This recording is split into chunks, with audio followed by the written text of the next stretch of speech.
Okay, good evening. Welcome to all of you. And this class is indeed the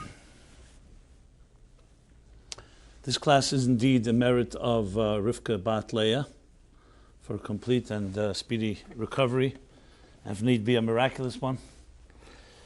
And apropos, we'll be speaking about how to cope with illness and difficult challenges, maintaining a positive attitude. So thank you, Alan, for making this happen, and to all of you. And I don't know if your mother's watching or not, but I'm sure you'll share with her the words we speak about. It's one of the most difficult things really to talk about.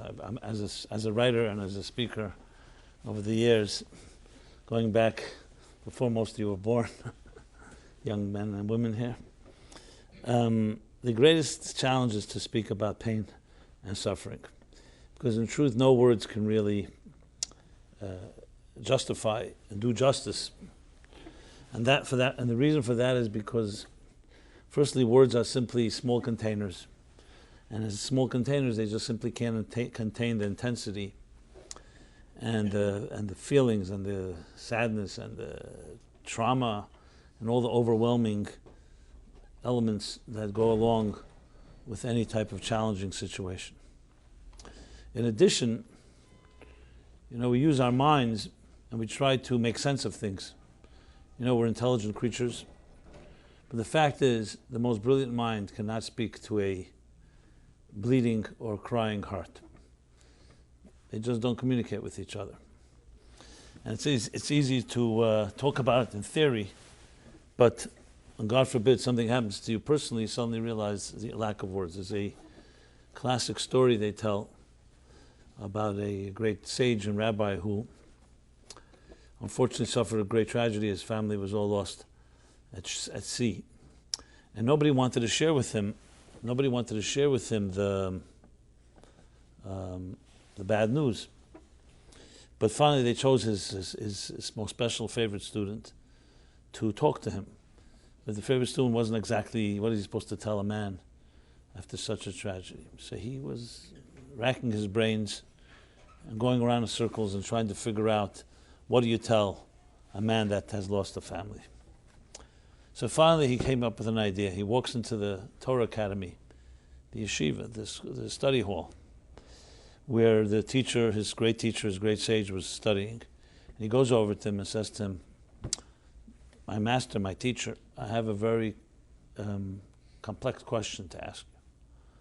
And he opens up a Talmud, and the Talmud on a certain page in the tractate of the first tractate called Brachot, he opens it up to the page and reads, where it says, just as one has to thank God for the blessings in one's life, one also has to thank God and acknowledge the curses, the bad things in one's life. And he asks his master, he says, tell me, how can you explain this Talmud? How could you equate the great things of your life with the tragedies in your life? So, being a master teacher and a scholar and a sage and a philosopher and a mystic and a thinker, he began to wax eloquent and start to explain that we don't understand God's ways, even though it may look to us like tragedy. In truth, it's maybe a blessing in disguise. The student, of course, resisted and argued back, but still, how could you equate the two from our perspective? I mean, God's eyes is that way, but we don't see it that way. So then he went into another series of theological explanations that every descent brings to a higher ascent, and the challenges in our lives bring the best out of us. Anyway, to make a long story short, for every sophisticated explanation this sage gave his student, the student argued. And finally the student said to his teacher, tell me, are you saying to me that when somebody loses their family, let's say in a tragedy, they have to get up and dance just as if they were celebrating their children's weddings? And his teacher looks at him and says, it may be difficult, but yes, that's what we need to do. So the student said to the teacher, Rabbi, you can start dancing. And he told him what happened to his family. You can imagine, instead of dancing, the rabbi fainted. They couldn't revive him. They finally revived him, and he said, suddenly I don't understand this entire Talmud myself. So it's one thing talking about it from the philosophical abstract, it's another experiencing it. So what was always the wisdom of the Jews? Though we suffered greatly in our history, both collectively and individually, but we never tried to explain it. We always understood the wisdom of the biblical statement that when tragedy strikes, silence is the only real appropriate response. Because as I said, for two reasons. One is, no words can contain the sadness involved in any type of loss. And number two, a mind cannot speak to a crying heart. No matter how brilliant the mind is, they're two different languages. When we're in the emotional state of any given situation, for good or for bad, the mind has very little to say when you are in an emotional, subjective state. And so what do? We still speak, and we try to speak with humility and modesty and silence, but we don't try to explain things.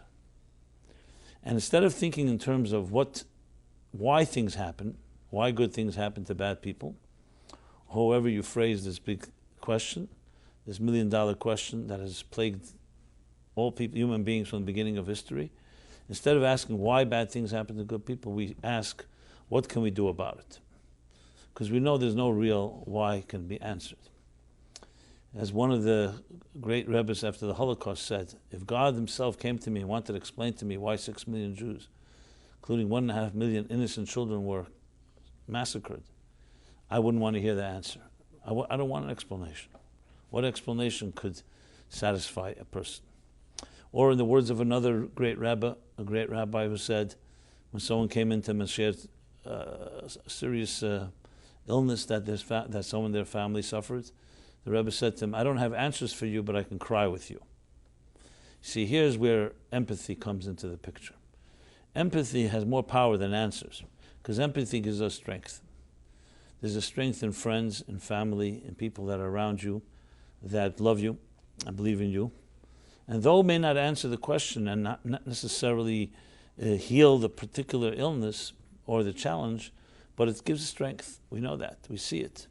We see when people visit the sick, there is something that there's strength. The Talmud says that when you visit Bikur Cholim, it's a mitzvah to visit the sick.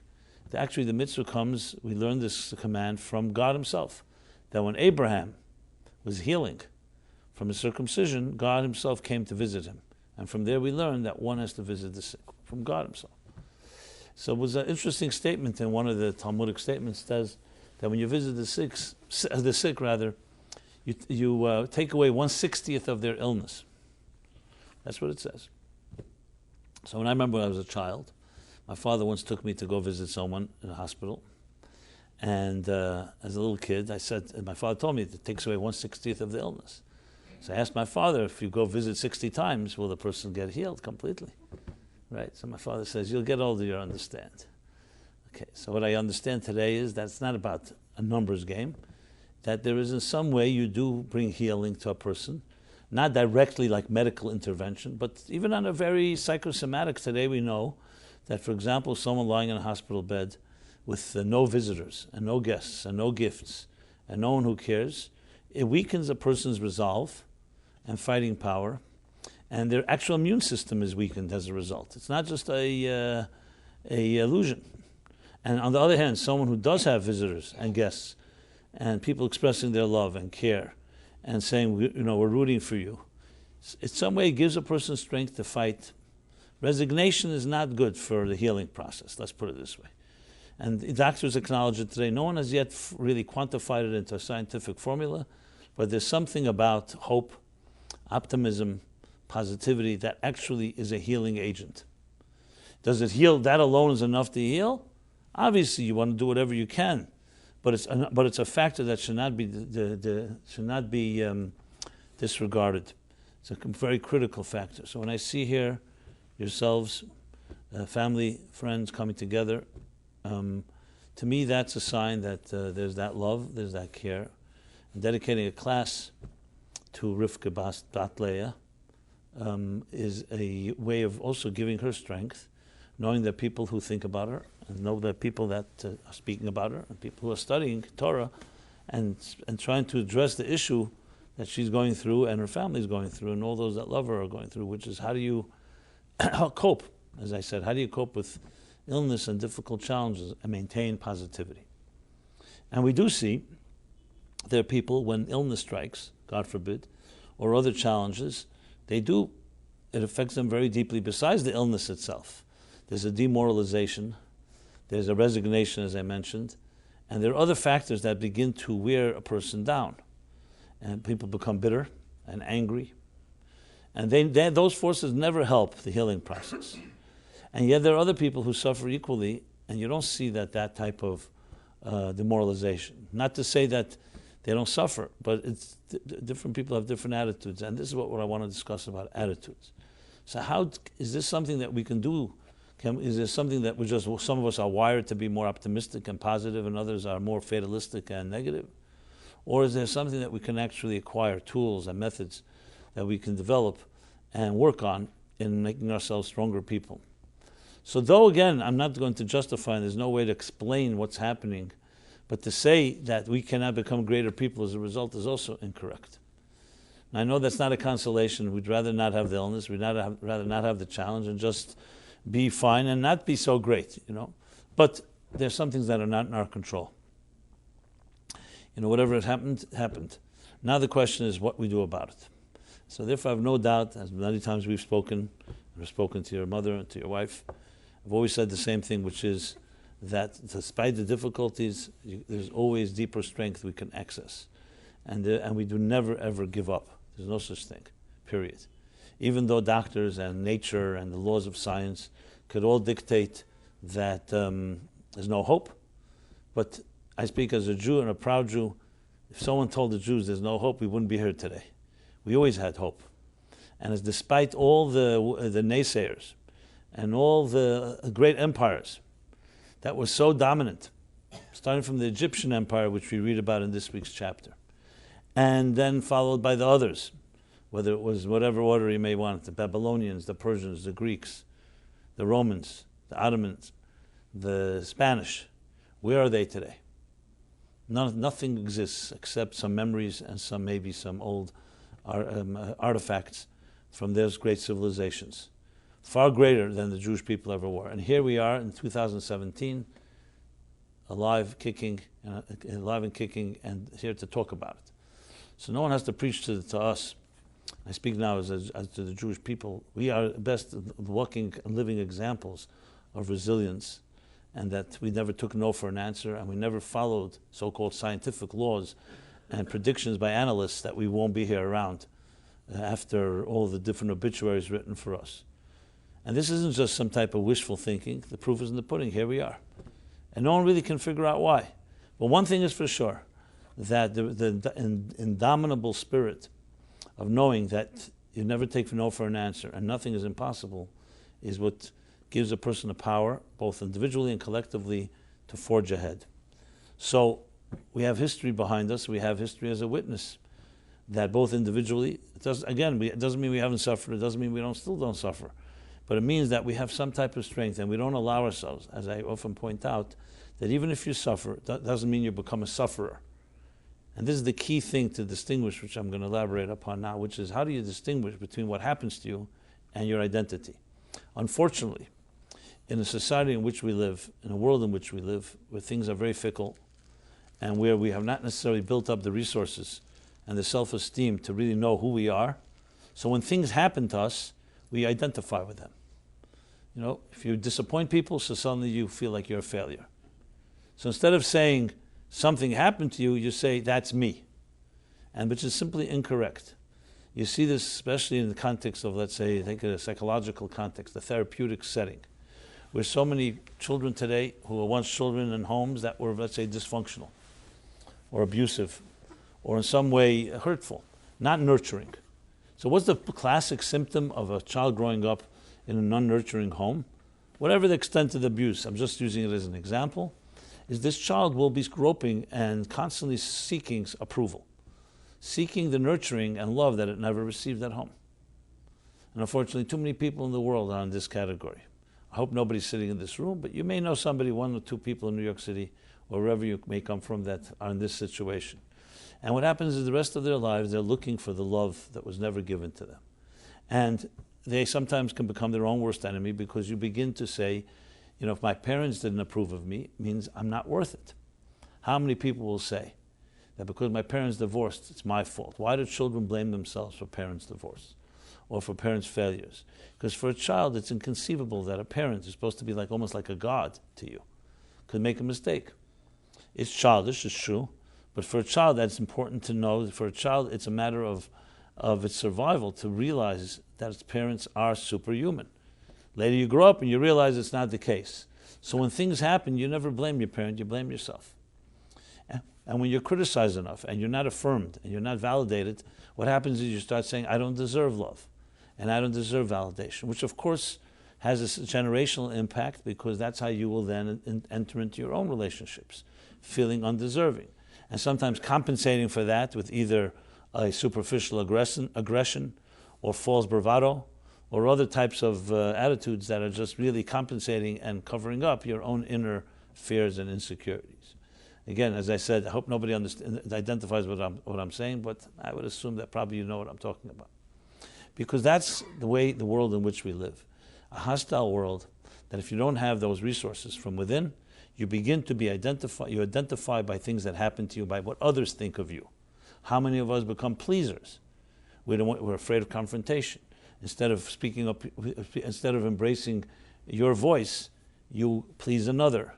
And you're constantly running and chasing your own tail, or trying to satisfy someone, which builds up, of course, deep resentment, and at some point it may explode. But the point I'm making here with all these scenarios, just giving some examples of how we suddenly lose we never discover our own identity. So you can imagine when something happens to you, that thing starts identifying who you are. So, as just a few weeks ago, one out of many, many instances where a fellow came to see me, and he's telling me, I am a loser. Everything I try doesn't work. I try to date, try to find the right person in my life, try friends. I lose my friends. Nothing lasts. No one really. And I came to the conclusion that it must be me, because everybody seems to be rejecting me. What do you say to a person like this? And I said to him, I'm not rejecting you. She says, you'll reject me soon too. That was, of course, a rhetorical question. You'll reject me too. So I said, how are you so sure? He says, because that's what happens all the time. I said, maybe you're writing the script. Maybe you're making sure that people reject you. You do whatever it takes to make sure they reject you. I don't think he fully understood what I said, but that was exactly the fact. That at some point you begin to almost write your own script, and you write you almost sabotage yourself, because that's your comfort zone. Your comfort zone is to be uncomfortable. And therefore you create uncomfortable situations. This is not the uncommon phenomenon of people who thrive in crisis. So they create crisis in relationships and so on. That may be a call for help. Children sometimes will create a false crisis because they're waiting for their parents, and their parents have never come, so they cry for help. Or they hurt themselves, or they do other things to get attention. And this was a classic case in this instance of a person who has nothing to do with other people. He himself, he sets it up that way. His body language is one of very defensive, and he constantly is doing things to sabotage himself. So obviously he's going to lose every friend he has, because he does whatever it takes to make sure that happens.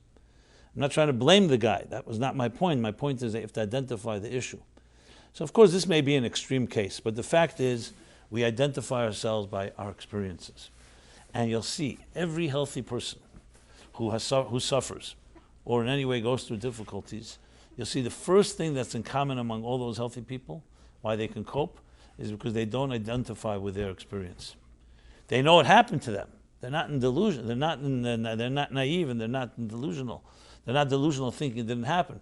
But they never think it's me. It's not like I am the sufferer. I've suffered. I've been wounded. I've been hurt.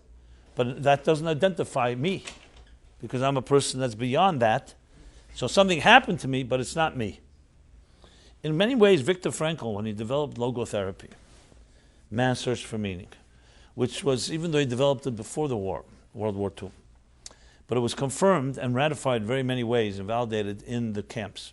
As he writes, that the people who had a life of meaning and there was a higher purpose to their lives, those are the people that survived and were able to, the word for it, be able to cope far better than the others that didn't have that. Now, obviously, they were not in control whether they're going to be gassed, God forbid, or cremated, but their attitudes, you said, were healthier because the meaning and purpose of their lives transcended them. So it wasn't just me versus my enemies, it was me and my meaning versus my enemies. That's a very big difference. Because then you have a powerful foundation. So think of it like when a storm strikes. Which trees will fall in the forest? The ones that have no roots, or weak roots, or rotten roots. Which ship will capsize in a great storm? The ones that don't have strong foundations, strong bearings. So when when crisis strikes everyone. The difference will be who has those foundations that help keep you afloat or help keep you standing, even when the ravaging storms come your way. So essentially, the question then is, how does one build that sense of self?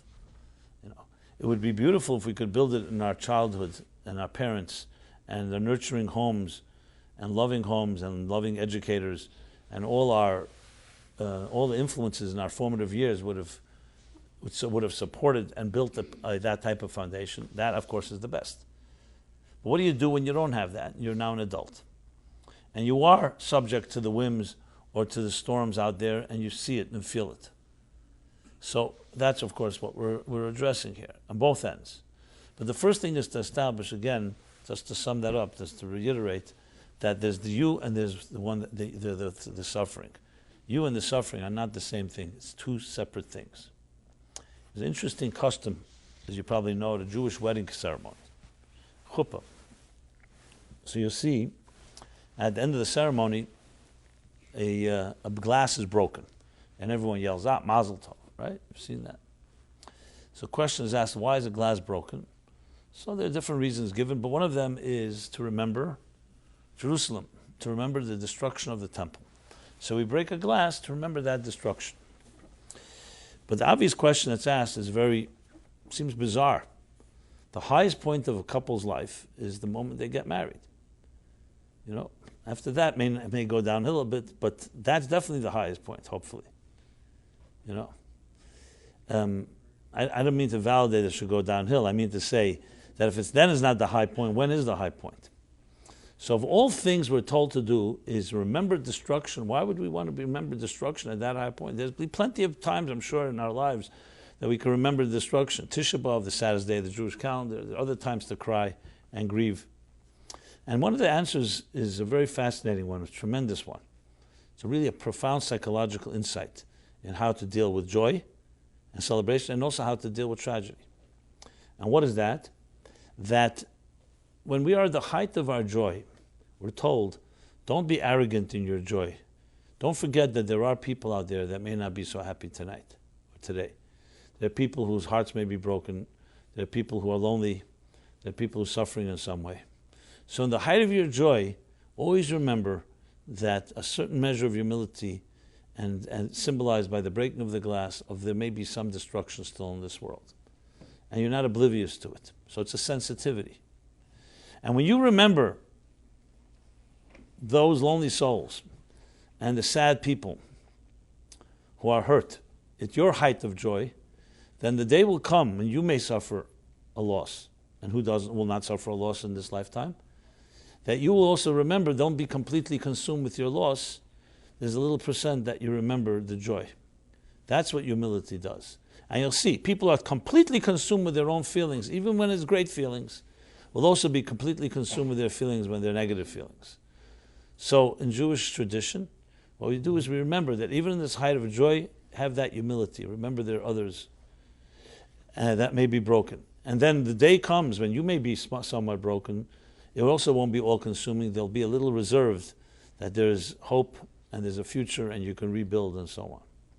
These are psychological examples of what healthy people do.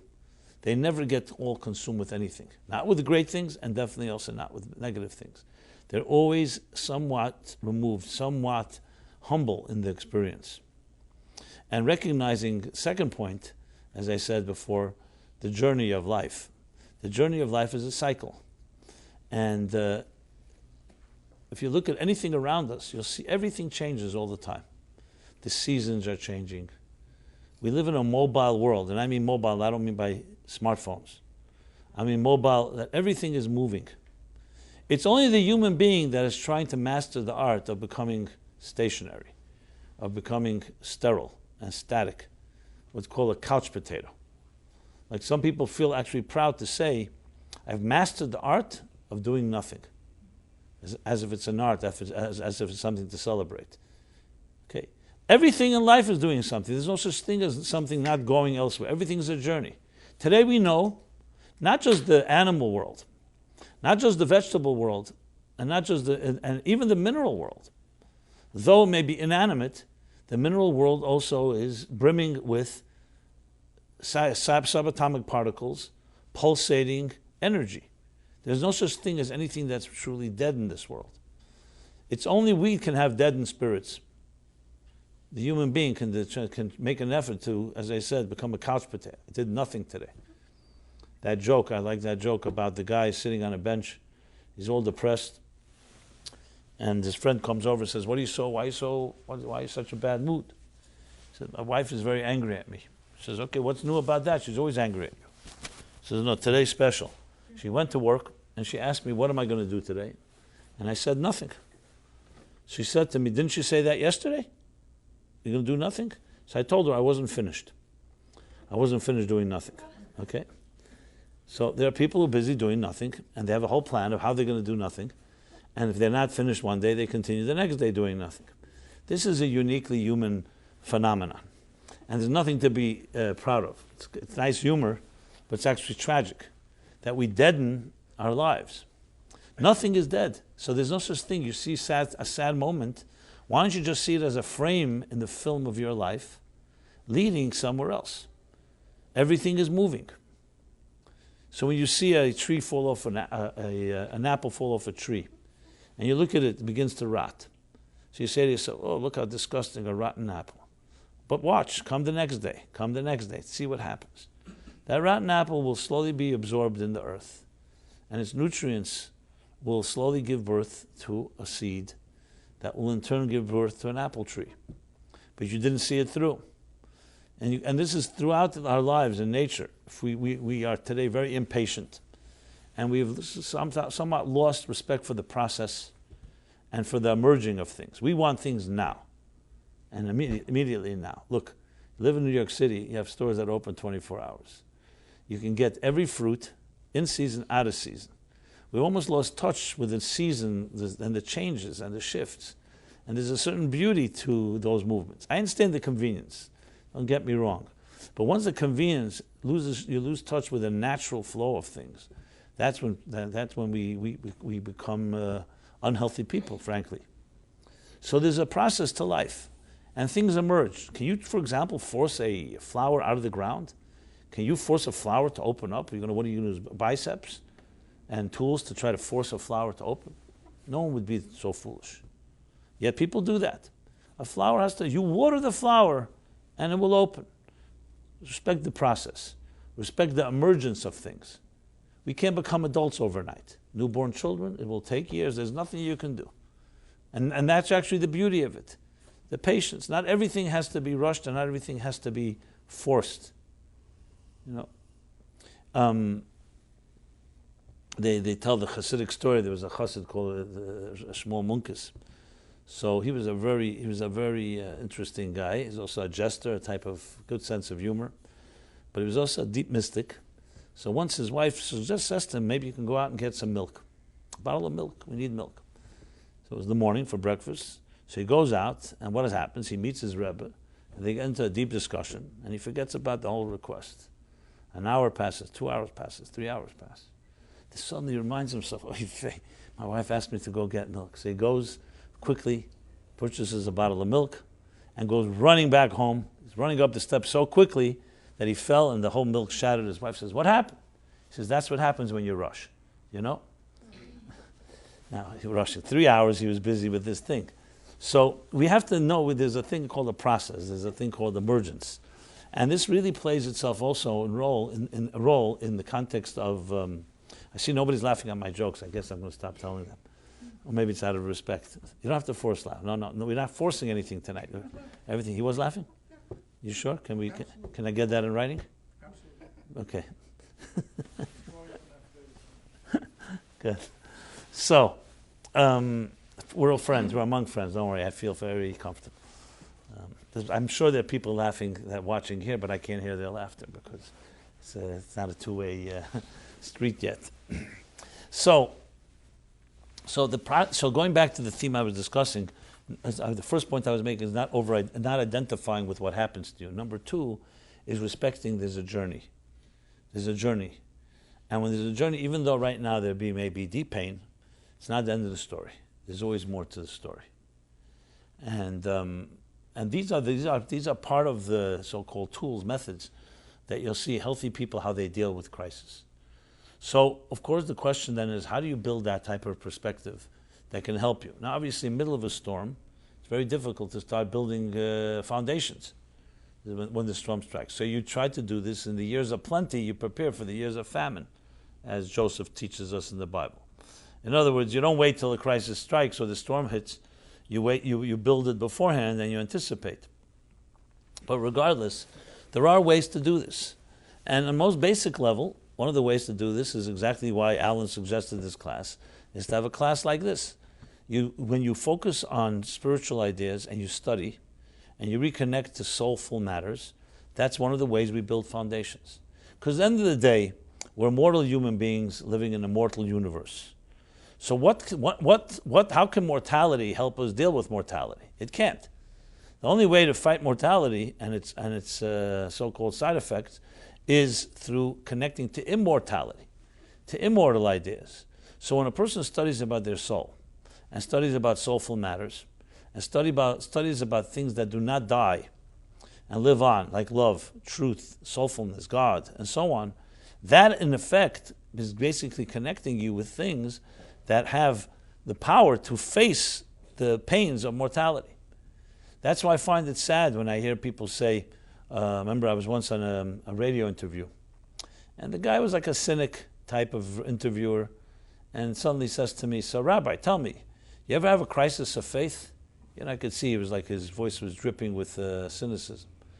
So I knew where he was going, so I said to him, I have a little experience. So I said to him, yeah, every second of my life. He didn't know what to do with that, because he wanted to say, no, I never have a crisis of faith. I'm a God-fearing person. Everything is so clear. So then I decided to go on the offensive. I said, why would you ask me such a question? You probably think that faith is some type of crutch for the weak, right? He says, exactly. So it's like, in other words, it's for you probably think, I'm saying this to him on the radio, I say, you probably think that to have faith is easy. Why? Because every time there's suffering, all you got to say, there's God, I'll start praying. You just blame it all on God, and which is what many people think, that religion is an excellent crutch for the weak. It says, whereas you don't have this crutch, you have to rely on your own resources, right? He says, exactly right. How'd you know I'm thinking that? Okay. I said, because I'm a prophet. No, I'm just kidding. Because it's very obvious that's what you're thinking. So I said to him, let me then ask you a question. How do you deal with the fact when you see an innocent child, that by all accounts is innocent, is killed in a car accident or is murdered? What do you do with that? Does that bother you? She said to me, yeah. I said, why does it bother you? If there's no God and there's no justice, dog eats dog, survival of the fittest, who says there's justice? Why does it bother you if an innocent person suffers? I said, if you have no God and you have no plan and no design, do you cry every time a predator kills prey in the wild? So why does it bother you? I would argue that you, as an atheist, shouldn't be bothered by any moral quandaries or innocent people suffering, because who says you should expect otherwise? It's the person of faith that struggles and has a crisis of faith every moment, because every moment they have to deal with a very difficult, irreconcilable reality, which is, how does a good God allow innocent people to suffer? Why should it bother you? Anyway, I gave him my lecture, and that's what I wanted to do, which was good. He fell for it by trying to give me this crisis of faith stuff. So that's exactly the right. And there's no person on earth, unless they're callous, sociopath or psychopath, that will not be bothered if they see an innocent person suffering. You have to be extremely insensitive. Even though someone will say, 1 second, who says justice? Who says, why should we expect justice? Why should we expect fairness? What's wrong with, as I said, survival of the fittest? Because whether you call it God or not, everybody has some sense of what's just, what's right. And it bothers us when we see something is not working right. Not just with us, with others too. Obviously, we feel our pain more than we feel other people's pain. But a little sensitivity, you have empathy when you see something that's amiss and something is not working. Why am I saying this? Because I'm saying to you is that regarding the element of that, I feel sad when people say, I'm dealing with a crisis and tragedy, but I have no God to turn to. So then what are they left with? As I said, mortality is not going to help your mortality. A person in pain, if once you subject yourself to the fact of the rules of nature and there's nothing else, how can you ever overcome? It's like you need some strength from a deeper place. And this is true, and I'm not preaching religion here. This is true in any healing system. Anything, any type of healing, physical healing, psychological healing, spiritual healing. It's always dependent on one thing. You have to dig deeper and find a new resource. Because as Einstein said it to some other scientists, no problem can ever be solved from where the problem began. Because the problem began there. How could it solve it? So you need to dig deeper, and or as they say, you cannot change a system from within a system. You cannot counter the forces of mortality and the pain and suffering and grief and sadness that we have when things go wrong with the same world where everything goes wrong. You need to access another reality. And here again, you'll see again and again, Viktor Frankl documented into a secular psychology called logotherapy, basically teaching that people with meaning and purpose, which is a transcendent element in life. It transcends you. Something greater than you is what helps you get through difficult moments. You cannot get through difficult moments because you become subject to its rules. So you need to rely on, like someone has to throw you a rope.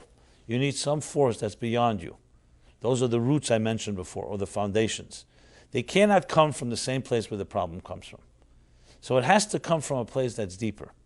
And that's what you see when you look at people who've gone through really hell in their lives. In whatever form. You'll always hear one thing when they come through it. They'll always say, I dug deeper. I found something deeper inside of me that I didn't know I had. Or the way they put it sometimes is that, I don't know, they say it about a woman, she's like a tea bag. You don't know how strong she is until you put her in hot water. Now, if you don't have hot water, so the tea bag, you look at a tea bag, you don't know any of its strength. The same is true. It's actually a statement of the Talmud that says, Mazaya says, an olive, you don't know its power until you press it. To get olive oil, you need to press the olive. It's essentially a metaphor for the pressures of life. And if you want to use a verse in the Bible, it's in this week's chapter. As the Jews were oppressed, ken yirba v'chen yifritz. In direct proportion to their oppression, to their being pressured, to being squeezed, they thrived and they flourished. Now, this is not meant to say that we pray for pressure. We pray for suffering, God forbid. But it is to say that since suffering is not you, it's only an event that's happening to you. And since you have connections to things that are deeper, that when you allow that the suffering to benefit you, it will bring out resources that are stronger and that are deeper and stronger than you can ever imagine. Now, on a more subtle level, it's every pressure. As a writer, I can tell you, without deadlines, without the pressure of deadlines, which we hate, I'd probably be still writing my first article. Because, no deadline. So what's the problem? Tomorrow, there's always tomorrow. So deadlines, we all dislike deadlines. Anybody likes deadlines? I mean, we like them for maybe because we finally want to get it over with, maybe for that reason. But who wants a deadline? Who likes to beat the clock? You have to, and cram and all that stuff that comes with the pressure. But frankly, pressure is what brings the best out of people. And competition does the same. You see this in sports. You see it across the board in academia. In any given area, if you don't have an opponent or a competitor that's pushing you, you'll never know how strong you are. Just like, how strong is your push. The more resistance there'll be, the more you know how strong your push will be. So this is across the board in life, no matter where you wherever you twist and turn, I was going to say, you will find this same principle. But we hate the pressure. We like its results. So of course there's these cute people that say, can I have the results without the pressure? Good luck. Maybe some pharmaceutical agency will come up with some pill where you could have such results without effort. I just wish it doesn't come up, That would make a lot of money. The second big pill would make a lot of money would be the guilt-free pill. You can do whatever you like and you wake up in the morning, take this pill, no guilt. That I know, those two. Not trying to give anybody ideas to patent. Actually, these two things happen to be, it would not exactly be a great virtue. We have enough, as I said. We've already mastered the art of doing nothing. We have mastered the art of talking and talking and talking, as Oscar Wilde said. That people talk more and more about less and less. I know he may not be your paragon and hero, but he does have some good quotes. And or another quote of my favorite of his is the one where he says that people think today there's a higher rate of literacy. He says it's not true. Today there's only illiterate people know how to read. That's the only difference from the way it was once. So being all that said, there's not, as I said at the outset, a justification for or in any way explanation, God forbid, for pain and suffering. As I mentioned before, the wise ones always knew. Vayidem Aaron. Aaron was silent when he heard and saw that his children were killed. Silence, because we always knew you don't have an answer why. But why does not mean you don't know what to do. That's the question we ask, not why it happened. So I would never pose the question, why do good things happen to bad people? The question is, what do you do when when bad things happen to good people? The question is not why bad things happen to good people, but what do you do when bad things happen to good people? So the first thing is you realize that it happened to you, it's not you. Never identify with your experiences, not positive ones and not negative ones. Positive ones may be a little more you can identify with because in a way it gives you that type of sense of being. But remember, it's not your circumstances that define you. Circumstances happen to us, and we define those circumstances. Wouldn't that be a beautiful life, that no circumstances define you, you define your circumstances? That means that's a free person who's able to travel through life, and whatever happens, it becomes either an asset or something for you to avoid, but it's never identifies you. You're never trapped by it, and it's never a force that controls you. Now, this doesn't mean we don't cry when it's sad moments and we don't laugh when it's happy moments, but still, as I said before with the chuppah, we don't become completely consumed with it as if that's all there is. Life is a journey, and the journey continues on. And when you connect to these type of immortal strengths, that ultimately is the key to strength, to being able to deal with anything. Now, I know, as I said at the outset, the story I told about the rabbi that fainted after he heard what happened to his life. So I know even though what I'm saying right now sounds all good on paper and it makes sense, you could say, well, what happens if I'm in the throes of pain? All these words, you said earlier that the words don't speak to sadness. And a bleeding heart cannot be consoled by a brilliant mind. So I state that again, I reiterate it again. But I will say, the reason I'm speaking about it is besides the honor of your mother and wife and friend, is because in the years of plenty you prepare for the years of famine. Because even though some of us may be in pain right now, but some of us may not be. And when you hear these ideas, when things are calmer, that helps you reinforce and build these foundations. So God forbid the day comes when you may need them, that's when they'll be available for you. You can't begin to, as I said, in the middle of a storm, build strength. So you have to build it when things are in a calmer state. That still doesn't mean we don't have things to say to a person who's in the middle of suffering, but I think that it's important because all of us, in many ways, one of the things we learn when we see a friend or family member suffering, besides trying to be there for the person and giving them hope and optimism, as I mentioned before. But there's another thing. We learn from it how to build our own strengths, because the day will come when we have certain challenges, and no one should ever have overwhelming challenges. You want to have an arsenal to turn to. And those arsenals are not built, as I said, in the middle of a crisis. There's no way you can do it. Middle of a storm, it's very difficult to go ahead and reinforce your foundations in the middle of a hurricane or tsunami. So you do that right now. And that in many ways becomes a merit to the person who has inspired you to do that, because they have helped you learn that that's what you need. Now we live in a world where we can delude ourselves into thinking we're all powerful. As I said, 24/7, you can just order anything, anywhere, in season, out of season. It's like almost a sense of what's the word for it? Invincibility. When we know it's not the case. Because God forbid, with all the technologies in the world, it has not yet learned how to figure out how to save someone's life. And has not learned how to beat some of the deepest and the worst diseases and illnesses in this world. Now we hope that medicine will continue to advance and conquer every disease, no doubt about it. But suddenly all the comforts and all the prosperity and everything we have, you see the carpet's pulled out from under you when unfortunately something happens.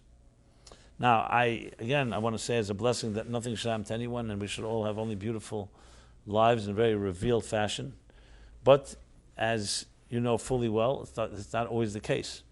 So we have to address the realities of the difficult moments. So in that sense, the fact is we do believe, and more than just believe, that the soul of a human being is never scathed and never wounded and injured by bodily experiences. Which basically simply means this: if a person is sick or ill, or in any way has disease or infection, your soul is never infected. Your soul never is polluted. It's all on a physical level.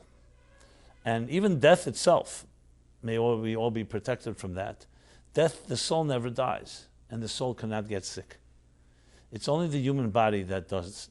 Now that doesn't mean that this isn't important, because we want health, we want a healthy body, not just a healthy soul. But essentially, it's just an interesting meditation to think about it. That if you have, let's say, a flu or a cold, and you think about, does my soul have this flu or cold, or only my body? The answer is very obvious. And when we are in love with someone, and God blesses them with many healthy years, and then comes, as we say, the year 120 when they pass away. What has passed away exactly? The body or the soul? The body. The personality of the person, their soul, their features, the things that they represented, the things that they contributed, that are not even visible. Who says that dies? Now, this is not to mean to take away from the pain. We still don't have the vehicle anymore. If the body's a vehicle, and the vehicle is gone, so even though the soul can see us, but we can't see the soul, so that's a very painful state of being.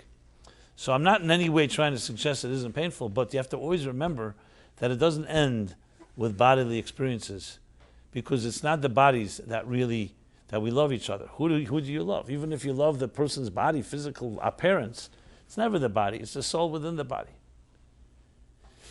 I remember the day when my father passed away, and I was there Sunday, and it was suddenly I see a man that was so much part of my life, and vibrant and dynamic, and all that he stood for is lying there, and his soul had departed. And it's very hard to wrap your head around this. It's actually impossible to wrap your head. To hear touching his hand, and the same hand that was a moment before alive is no longer alive. And you start wondering, so what happened to him? Where is that personality? Now all that's left is a shell.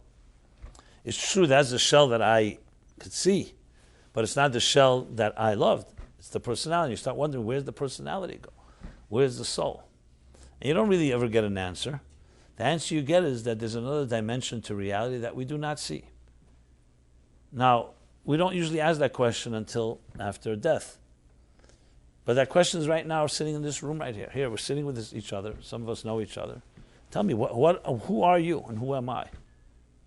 Now, our eyes see a body. Our ears and our senses, our taste, touch, and smell experience the physical. But I don't think you don't have to be a rocket scientist to understand that that's the outer experiences. You don't see yourself that way. Would you want me to identify you simply by the shell? That would be an insult. We all know we have a personality, and we have an inner personality, and even a deeper inner personality. And I don't know how deep down we can go down. We can go down the rabbit hole, but there's a whole the dimensions upon dimensions upon dimensions. Now I understand we don't think about it too much because when you see the person you love or someone you care about, your friend, a colleague, and you see them, you don't really think body, soul. It's all one thing. The soul's inside the body. I see the body. I see the person's alive. Everything is great. But you see, we're challenged in times of illness, in times of death, God forbid. We're in times when suddenly we can't just take for granted that the body and the soul are working symmetrically in a harmony. You suddenly see there's a struggle. Just like we see when a person struggles to breathe, God forbid, or a person struggles in other ways. Suddenly the body-soul connection is not that secure, and it's not that taken for granted. You realize there's more to things. How many of us give even thought to to how many breaths we take a minute? You know how many times you breathe a minute? A healthy person, which is probably more of a child, breathes 18 times every minute. Most of us probably less than that, maybe 10, 12. You can count it. I'm not talking when you're out of breath, regular breathing. Who even thinks about it? And who even thinks what happens when you breathe? You take breath into your lungs, and you inhale, and what it does, and then you exhale. Who gives any thought to that? When do you think about it? When suddenly, God forbid, something's blocked. Suddenly you're struggling. Suddenly you realize, 1 second, this is not just a given. So health is actually a very interesting phenomenon. Health, if someone asks you, what does it feel like being healthy? What would you answer? If you answer, you'll probably need a doctor, because health shouldn't feel like anything. As soon as you feel something, you know there's a problem. Health is a seamless flow where you don't feel anything. You don't feel your heart beating. You don't feel your breathing. You don't feel any blockages. It's just it's almost like it's a non-sensation sensation. So as soon as someone says it feels like something, they know there's a problem. What do you feel? So interestingly, that the reality of the fusion of body and soul is so profound, that you literally can't distinguish. Can you distinguish between my finger and the life force inside my finger? No. But God forbid, when there is a illness or an infection or something happens, then suddenly you start feeling. What are you feeling? You're feeling a soul and body not fully in sync. So it's like a sputtering. It's almost like the electricity in a bulb, and the bulb is starting to what's it called? Blink? What do we call a bulb that's burning out? Not blink. You know what I mean? Huh? Flicker. Very good. Flicker. Now, healing is the process of mending and correcting whatever was incongruous and creating the flow again. So if it's a flow, whether it's in the circulation or in the nervous system or anything else that's causing a twitch or a flicker and so on. So we regain health. So essentially, illness is really the study of a soul and a body in conflict with each other. That's really what it is. So if you ask the mystic, Kabbalistic interpretation of cheli, illness is the soul and body are not compatible. Something is off. And it could be, most of the cases, it's the body's problem, or it's the links between the body and the soul. Like, for example, God forbid, a person, let's say, has a vision issue. So it could be the physical eye. It could be the optic nerve. But it's never the power of vision. The soul's power to see is never impacted. Which is why in Hasidic thought they have an interesting analogy that two blind parents, God forbid, born blind, will not give birth to a blind child. Again, unless it's a genetic distortion that the child inherits. Why? Because the power of vision exists even in blind people. It's just either the optic nerve or the physical eye is somewhat damaged. So the soul is always intact. And we don't even know the potential of the power. I spoke about it last week a bit and other weeks. How much potential do you have? How far can you throw a stone? You could say, I know how far, right now I can throw a stone. But if I did some training and conditioning And practice, you can end up throwing a stone maybe double, triple where as far as you can throw. I'm just using that as an example. How long of a marathon can you run? You could say, well, right now, here's how much I can run. We have marathon runners here? Oh, there we go. Okay. There's always one in the room. I always feel good around marathon runners because I feel it's possible, possibilities, human possibilities, celebration of human possibilities. Now, you can't know because all you can say is, I've run this and this amount. I know I can't run more than, 100 feet without getting out of breath. But then you condition yourself, you train yourself, and you continue to, and suddenly the capacity, what's the capacity? It's not just the capacity of your muscles. It's also the capacity of your energy and the capacity of so-called even your willpower that ultimately can, through conditioning, can train you to suddenly actualize much more of your potential than you ever thought possible. So the same is true on psychological, emotional, and spiritual healing as well.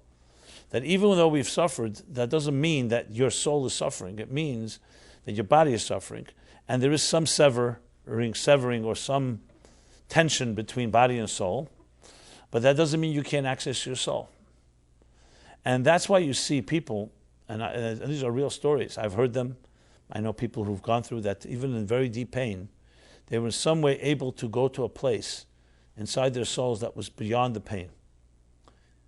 There's a famous story with the Modzitzer Rebbe. The Modzitzer Rebbe was known to be a great menagin, a composer of beautiful melodies. And in the early part of the century, 20th century I should say, he needed some surgery. But it was before the time of anesthesia.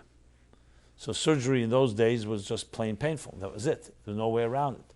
Either you didn't have it, or if you had it, there was no way to minimize the pain. So there was a time there was ether. Some of us may remember that in the 40s and 50s. Many people's tonsils were taken out under ether. Today we have anesthesia. But what happened then? He needed surgery. So the Modzitzer Rebbe told the surgeons that before you begin the surgery, he's going to begin singing a melody. And they should wait till they see he's in a trance, and that's when they should perform the surgery. So he began to sing a song. We even know the melody today, a long song. And he transported himself to another time and place. And when they realized that, that's when they performed the surgery, and he didn't feel a thing. Now, to say he didn't have any feeling afterwards, even anesthesia afterwards, you have feelings. I didn't interview him, but that's the story. Now, you may say, okay, some type of miracle worker. No, not necessarily. And I'll give you an example, a personal example that I've shared. I think I also shared it last week. I don't even remember.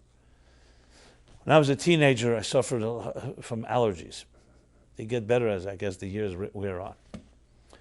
And I was hay fever, what they call ragweed, which was August and half of September. It was miserable. And the nicer and more beautiful the day, the more miserable your life was. So when everybody was celebrating a nice, breezy summer day, for you it was a nightmare. Nothing life-threatening, but your nose running, your throat tickling, the eyes rubbing. I mean, if anyone ever experienced, it's starting to happen right now as I think about it. I think I'm having an allergic reaction. My eyes start rubbing. I don't know if that's really correct, but I felt something. Anyway, I'm not putting on an act here.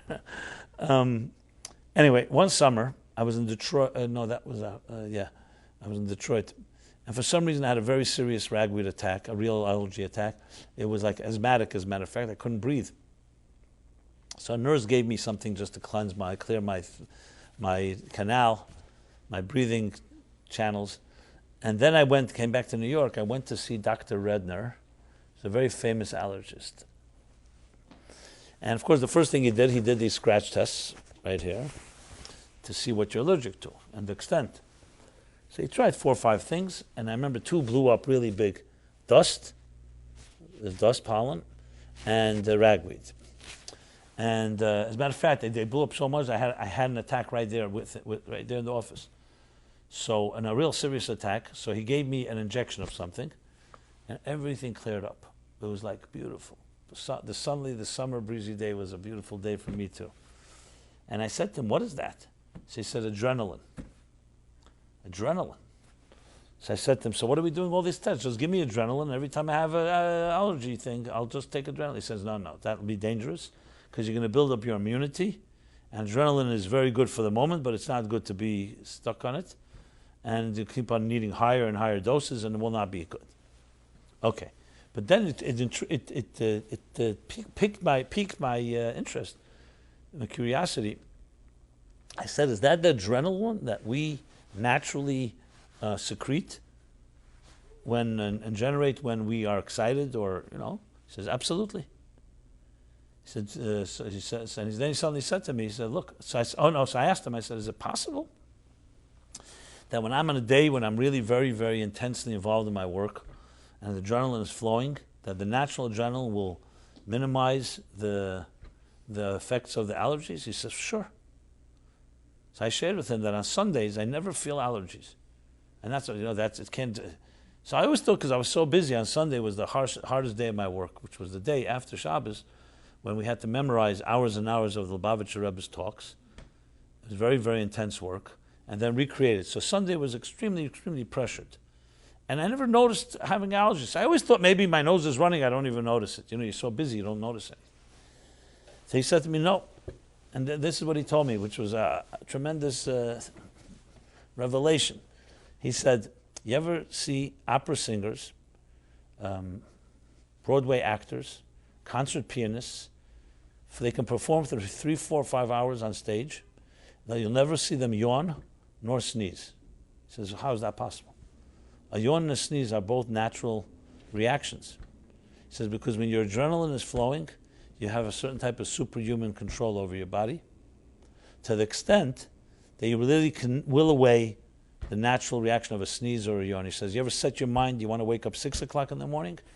The best alarm clock. You don't need anything. You wake up at exactly 6 o'clock. He said, how does the body know that? It has to be you have to really want. You can't just say, I want to wake up. Because this adrenaline affects the entire physiology of the human being. He says, that's why the adrenaline that I gave you had the control over the allergies. And it's definitely possible that if you're extremely excited, if you're running a marathon or you're going on stage or some real intense work where you really need a lot of energy, you'll have more control than usual over your body. So to me, this was, wow, that's interesting. So then the Majitzer Rebbe's story suddenly came alive in a new way. The Majitzer Rebbe was able to generate that type of state of being through his song. He was able to do that, to sing a melody, compose a melody, and transport himself to a time and place where he would have a different type of control over his body and the pain that he was that the surgery would have naturally caused. So it's not just some type of religious miracle. It's actually true that when a person has that, they definitely can have a certain power over themselves. So I say this going back to what I began. My point is that idea of connecting to a resource that's deeper than the pain in you is a tremendous healing power. Now, is it magic that your wife and mother can suddenly heal if she accesses that? I'm not saying it could work. But regardless, it can't hurt. Because when you access that, you get a certain surge of energy and strength. I'll share with you a story that came to mind recently that when my book, Toward a Meaningful Life, was published, it was the first published in 1995. So after that, I went on a tour. I traveled around the country for the first few years, 96, 97. And I remember in Chicago, I was in the Barnes & Noble. It's a big event there. And someone told me a story that happened. She said like this. She told me that her mother lived in Toronto, so in Canada, and her mother was very sick. It was and really in deep pain. And she was suffering so much that she finally decided she's going to tell the doctors to just pull the plug and stop trying to keep her going. I mean, she was not incapacitated in the sense like in a coma or anything, but she just said enough is enough, too much, just living in constant pain. So she told us that. So she told her daughter, call the doctors in and let me just sign what I have to sign and let's just get over with. The doctors, one doctor said to her wisely, said, you know what, no problem, but give it some thought. Maybe you have to, these things you shouldn't jump and run because you can still, no one's giving up on you. But she was in such pain, so she said, fine. Her daughter then bought a copy of my book, And she would come to her mother. She lived in Chicago, but she would visit Toronto often. And she would read selections from the book to her mother. So one day her mother was lying there in pain and not in a good mood. And she asked her mother, she said, I have this new book. It's a very inspiring book. And I'd like to read some selections. What would you like me to read about? Because it covers everything in life cycles. So her mother said, read me the chapter headings and I'll tell you. So the two things that jumped out of her, of course, was the chapter on pain and suffering. And the other chapter on education, because she was an educator most of her life. She was a teacher, and she loved that work. So her daughter began to read from both those sections, and she told me exactly what she read. So I'll tell you briefly. From the chapter on pain and suffering, the daughter read to her a section that said that if a person were to calculate, like on a piece of paper, you made two lists, two columns.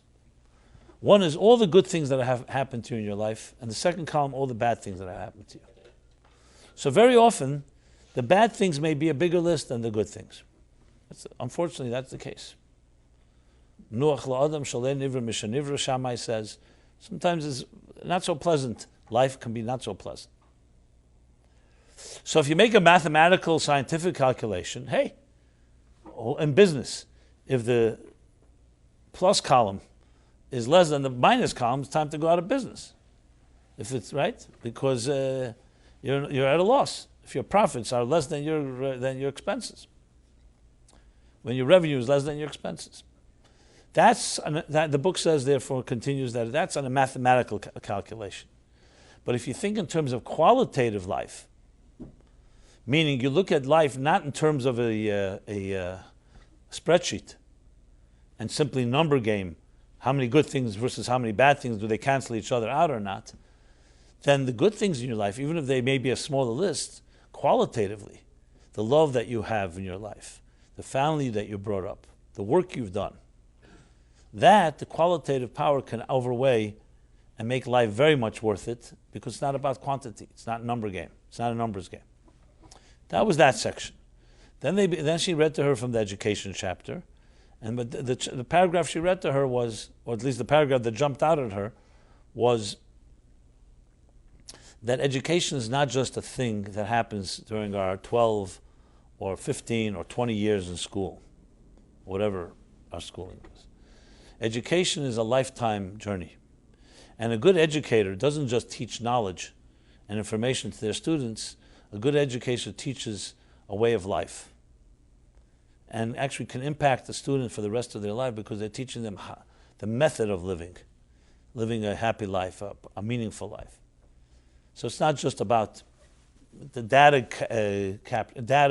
conveying data and information, but being a role model of how to live a life of purpose, an ethical life, a spiritual life.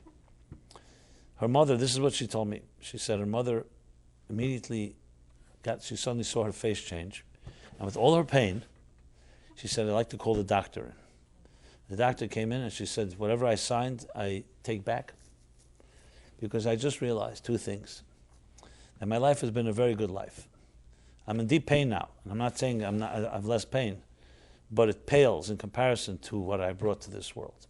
Because I'm still an educator. It's always been my passion. And I realize it's not about the quantity, it's not about the moments. The doctor said, absolutely, we'll do exactly as you instruct. Now the interesting thing is, I saw that the daughter shared with me the story just that happened a few months before. So I said, stay in touch and let me know how things go. Because the doctors did not give her a lot of years. They gave her a few months and so on. Anyway, she called me maybe a year later, or emailed me, I don't remember. And she said, my mother has gone into remission. She's all well. She came out of the hospital. She had this new renewed commitment to her life. She began volunteering to teach, even though she was already retired and, for a short time, because it was her passion. And she looks at her life differently, and the doctors cannot believe it.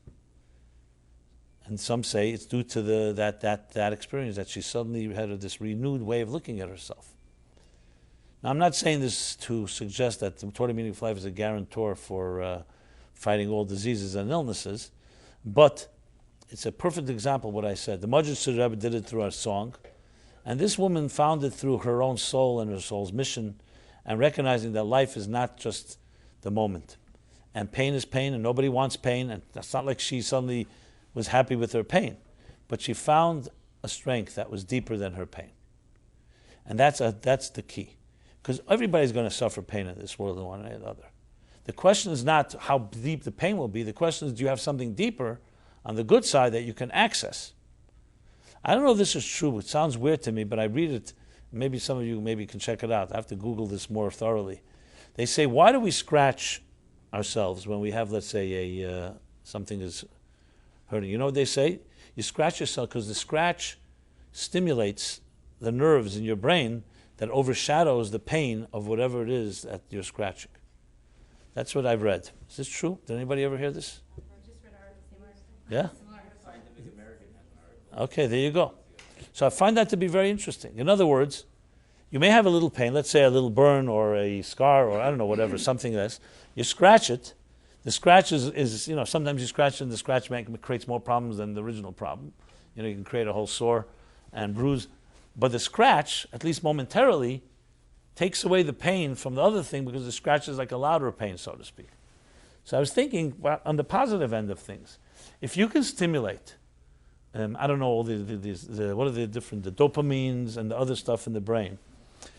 If you can stimulate something in our chemicals, like the adrenaline I mentioned before, that is positive, but digs deeper and reaches a part of you that is stronger than the pain that reaches into your nervous system, then again, it may not take away the pain, but you have an alternative. You have something, somewhat of an oasis, if you wish, some refuge, something to turn to. It's like some people when they have a certain type of allergic reaction, a croup, little children, you take them into, let's say, a very steamy room, so the steam opens up the channels. So in other words, it's all about creating attitudes and approaches, interventions that don't necessarily take away the pain, but they open up something else that's more a surge of something more powerful, that the pain becomes less significant. Which is an interesting way. I'm sure this can be developed in medicine and psychology as an actual tool. But I have no doubt that those that have suffered in our history and the people that showed the resilience and were able to deal with the harshest things in some way had access to some deeper resources like that. Because you see, it wasn't just that they were able to had a high threshold for pain. It's because they had something else to turn to. Some other power that gave them purpose and meaning that in some way was more powerful than the demoralization or the debilitation caused by the pain or the suffering. Now, again, this is very difficult to speak to someone who's in the throes and someone's right in the painful moment. Their head is too overwhelmed. They're too overwhelmed by the situation to say, hey, let's build some resource. But you can all do this in times when we're not under such pressure or under such duress, because that's what we do. We build those type of strengths, and then when it comes the time that you need it, you have what to rely on. Look, the military is train and train and train. You can say 99% of the time, the money spent, the resources, the energy invested is all going for training. For that one moment that may happen in their lifetimes that they'll actually have to use that training in actual war, which may not ever happen. The same thing you see with athletes. You watch some of these nail-biting games where you're only watching, and you can imagine it's like the fifth set of a Thai tennis championship, right? If you're watching and you're really into it, you're so nervous you're nervous. You're not even. You can imagine the guy. How could he serve and not shake? His hand doesn't shake. But they say that people who are in the zone, especially who have a lot of conditioning and training, they are trained that when they come to that moment, they have a calm that settles in. Now you can't just give somebody that calm. It doesn't happen. You train so many times and condition yourself that when the moment comes, you'll be in that place. It's called experience, and it's called having been there. So even though most of it is really conditioning, but then when the moment comes, you have the capacity to reach a place that others do not have the capacity to do. So you can't always see it because it's only possible. It only emerges in that moment. So the same is true in our own spiritual and psychological resilience. That it comes down to this: those that immerse themselves in spiritual waters and focus on understanding what a soul is like, your own soul. When it comes to challenges, you just simply have another resource at your disposal and that you're able to turn to. Which brings me always to the story I tell often about the previous Chabad Rebbe, Lubavitcher Rebbe. His name is Rabbi Yosef Yitzchak Schneerson. And he was imprisoned by the Stalinists, which were like Hitler in their own way, Stalin's secret police, and they tortured him and so on, and he refused to cooperate. And long story short, one of the captors, who was Jewish, a Jewish communist who was more anti-Semitic than all the anti-Semites put together, and said to the Rebbe in Yiddish, he says to him, he put a gun to his head and said, Rebbe, this pistol has had many people cooperate, has caused many people to change their mind and cooperate. And the Rebbe, without flinching, said to him, this toy, he called it a tzatzka. This toy can frighten someone that has one God, that has one world and many gods, but not someone who has one God and many worlds. And the Jewish captor says to him, okay, we'll see, Rebbe, we'll see who will prevail. And the Rebbe responded, yeah, milzan ver werden. We'll see who will prevail. Now, of course, this guy was probably killed in the next few weeks, which was the case always. And the Rebbe did survive. He came out of there, survived, built, continued to build. And I probably wouldn't be sitting here, not probably, for sure, were not for that resilience. So where does a man get that strength? He's saying, one God and many worlds. You think you can frighten me by taking my physical life?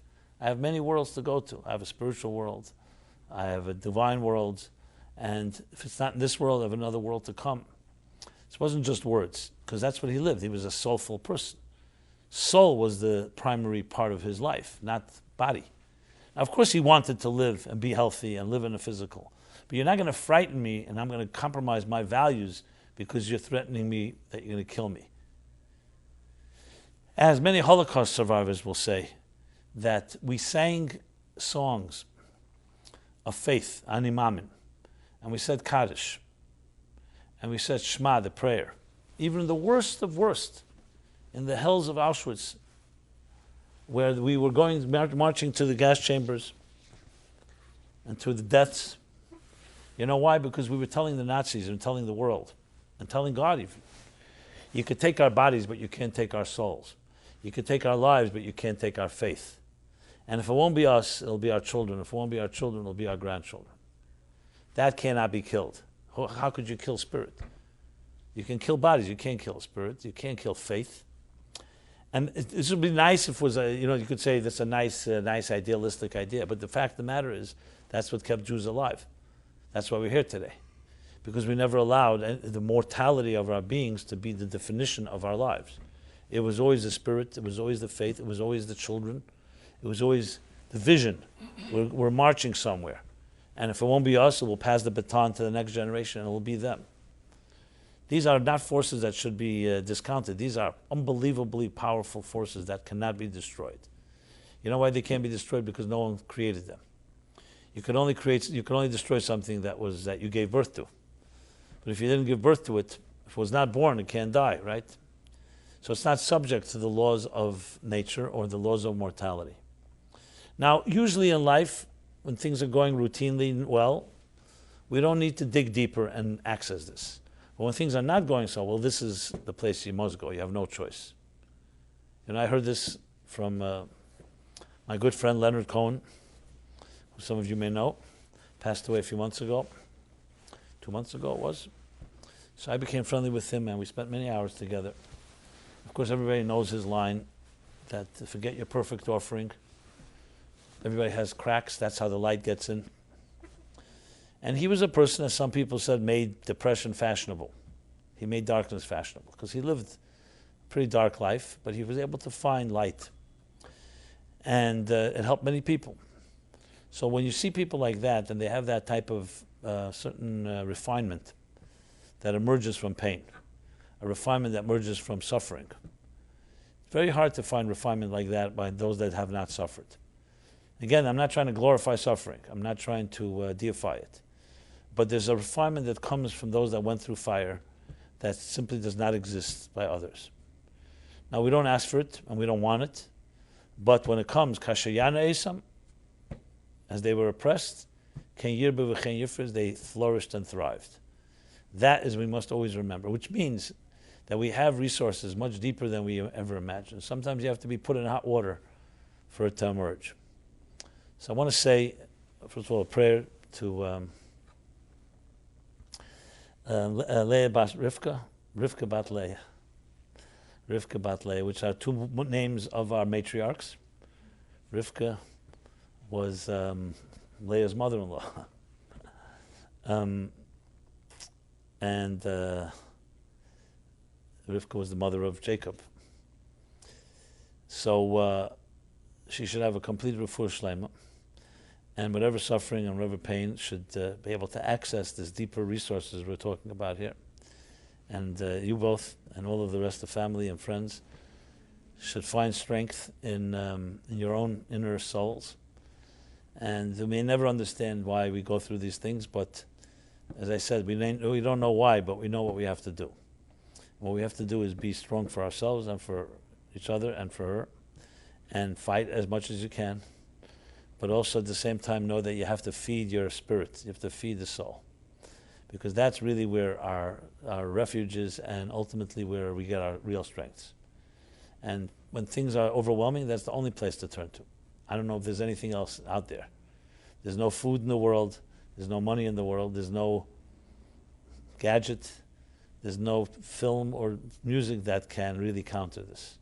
So the only thing we have is the soul, which is the only thing stronger than the pain. So may you access that, may we all access that when we need it.